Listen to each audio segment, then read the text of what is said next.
દેલવાડા મુકામે વિનામૂલ્ય નેત્ર નિદાન કેમ્પનું આયોજન કરવામાં આવ્યું. Story report by Mavji Vadera, Una, Gir Somnath. આજે તમે શું કરવા આવ્યા છો? ઓપરેશન કરવા. શેનું? મોતિયા. શું કે ડૉક્ટરે શું કીધું તમને? એક રેવાઈ ગયો તો ઓપરેશન ફરીમાં કરી દે. ફ્રીમાં? એટલે ક્યારે જવાના છો આજે? આજે 12 વાગે.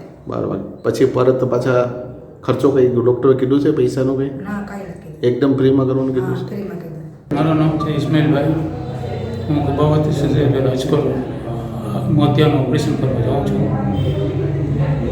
ડૉક્ટરે શું કીધું તમને? ડૉક્ટરે કીધું કે રાજકોટ ઓપરેશન કરવા માટે જાઓ. શેનું? આંખનું, મોતિયાનું. મોતિયા. ક્યારે જવાના છો? ક્યારે જવાના છો? આજે જવાના છે 8 તારીખે. હા, એમાં કોઈ ચાર્જ લેવાના ખરા કંઈ? કોઈ ચાર્જ નહીં, બધી ચાર્જ ફ્રી છે. જવા આવવા માટે બધી ફ્રી છે, જમવાની વ્યવસ્થા બધી ફ્રી છે. આ આંખની તકલીફ તમને કેટલા સમયથી હતી? આટલે 2-4 મહિના થઈ એમ છે. તો તમે કુબાવર ચેરિટેબલ્સના રણછોડ ડાક્ટરે હા રિપોર્ટ કઢાવ્યા. શું કહેશો તમે? કીધું કે હમણાં નોર્મલ છે, કે તમે જઈ શકો છો. ઓકે. મારું નામ ડૉક્ટર અલ્કેશ ખેરડિયા, રાજકોટ રણછોડદાસ બાપુ ચેરિટેબલ હોસ્પિટલ અને કુબાવત ચેરિટેબલ ટ્રસ્ટ દેલવાડા દ્વારા આજ રોજ દેલવાડા મુકામે નેત્ર શિબિરનું આયોજન કરવામાં આવેલ છે, જેમાં 110 દર્દીઓએ અત્યાર સુધીમાં લાભ લીધો છે અને 22થી 25 દર્દીઓ ઓપરેશનમાં આવવા માટે તૈયાર છે. રણછોડદાસ બાપુ ચેરિટેબલ હોસ્પિટલ 1946થી અંધત્વ નિવારણનું કાર્ય કરી રહી છે, જેની અંદર આજ રોજ કુબાવત ચેરિટેબલ ટ્રસ્ટે પણ સાથ સહકાર આપી અને એક આ સેવા કાર્યક્રમને વધારે આગળ વધાર્યો છે. આશરે કેટલાક દર્દીઓએ તપાસ કરવા માટે કઈને કયા પ્રકારના દર્દીઓને ઓપરેશન કરવા માટે લઈ જવાના છો તમે? રાજકોટ રણછોડદાસ બાપુ હોસ્પિટલની અંદર આજે જે 22-25 દર્દીઓ જે દાખલ થયા છે, એમાં 3 પેશન્ટો વેલના ઓપરેશનના છે અને બાકી બધા મોતિયાના ઓપરેશનના. એમાં દર્દીને કયા પ્રકારની સુવિધા આપવામાં આવે છે? દર્દી માટે અહીંયાથી લઈ જવા માટે પ્રાઇવેટ હોસ્પિટલના વાહન દ્વારા અહીંયાથી રાજકોટ લઈ જવામાં આવશે. ત્યાં તેમની બધી જ રૂટીન ચેકઅપ કરી બીજે દિવસે સવારે તેમને બધાને ફેકો વિથ ફોલ્ડેબલ પદ્ધતિથી ટાંકા વિનાનું ઓપરેશન નિઃશુલ્ક કરી બીજે દિવસે સવારે અહીંયા દેલવાડા મુકામે પાછા મૂકી જવામાં આવશે અને તમામ સુવિધાઓ નિઃશુલ્ક છે, જેમાં પેશન્ટ પાસેથી કોઈ પણ પ્રકારનો ચાર્જ લેવામાં આવતો નથી. આશરે એક દર્દી પાછળ ઓપરેશનનો કેટલો ખર્ચો થાય છે? એબાઉટ એક ઓપરેશનની અંદર 5,000 થી 6,000નો ખર્ચો થતો હોય છે, પણ લોડેડ કામ હોવાથી આ 5,000 થી 6,000માં થાય. પણ આ જ ફેકો વિથ ફોલ્ડેબલ પદ્ધતિથી ઓપરેશન કરવા માટે પ્રાઇવેટ હોસ્પિટલની અંદર 15,000 થી 20,000નો ખર્ચો થતો હોય છે.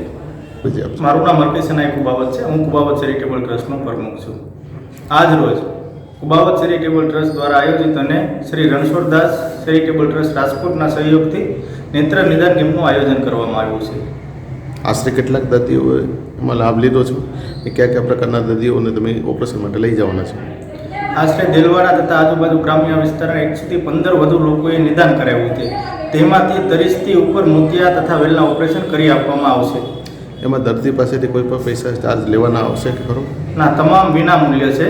વાહન મારફતે લઈ જવામાં આવશે. વાહન મારફતે દવા, ટીપા, ચશ્મા વિના મૂલ્ય બધું આપવામાં આવશે. દર્દીની સાથે કોઈ વ્યક્તિ હોય તો એના માટે શું? ના, દર્દીઓ સાથે કોઈ નહીં. કુબાવત ચેરિટેબલ ટ્રસ્ટ દ્વારા લઈ જવામાં આવશે. આના સિવાય કુબાવત ચેરિટેબલ કેટલા કાર્ય કરી રહી છે? કુબાવત ચેરિટેબલ ઘણી બધી પ્રવૃત્તિ કરે છે, જેવી કે આરોગ્ય ક્ષેત્રે હોય, શૈક્ષણિક ક્ષેત્રે હોય, અંધ અપંગ માટે હોય, વૃદ્ધો માટે હોય, ભૂખ્યાને ભોજન માટે હોય, અબોલ પશુ પંખી માટે હોય, એવી વિવિધ કાર્યરત સેવાઓ કરે છે. મુખ્ય આજે કયા પ્રકારના દર્દીઓ વધારે જોવા મળે છે? આપણે છેવાડાના ગામમાં આંખની બીમારીના વધારે પેશન્ટ હોય છે, એમના મોતિયાના કે એમને આંખમાં મોતિયો આવી જાય એવા પેશન્ટ જોવા મળ્યા છે. આના સિવાય તમે કોઈ આગળ આવનારા દિવસોમાં કંઈ બીજા કેમ્પ કરવાના ખરા? અમારે મહિનામાં તો 2 કેમ્પ હોય જ છે. એક દર 8 તારીખે આંખનો કેમ્પ હોય છે અને 12 તારીખે મલ્ટી સ્પેશિયાલિટી જેવી કે HCG હોસ્પિટલ એવા ડૉક્ટરને બોલાવીને અમારી સંસ્થા પર કરીએ છીએ. 1 થી 2 કેમ્પ ગામડે જે લોકોને અમે તમામ પ્રકારની સારવાર દવાનું વિતરણ કરી લોકોની સેવા કરી રહ્યા છીએ. કુબાવત ચેરિટેબલ અનેક સેવાના કાર્ય કરી છે, પણ આજના દિવસોમાં જે ગાયો છે રસ્તા પર રખડતી એના વિશે કંઈ કરવાના ખરા આવનારા દિવસો? આવનારા સમયમાં તમે બહુ સારો પ્રશ્ન પૂછ્યો છે કે રોડ રસ્તા ઉપર ગાયો હોય છે, એમને અમે એક સારું અભિયાન અકાવવાના છે આવનારા દિવસોમાં કે એમને કોઈ સારી સંસ્થા દ્વારા ના અમે એમને મૂકીને સારી રીતે અમે વ્યવસ્થા કરીશું કે એ રોડ રસ્તા ઉપર રખડે નહીં ને એક્સિડન્ટનો ભોગ ના બને.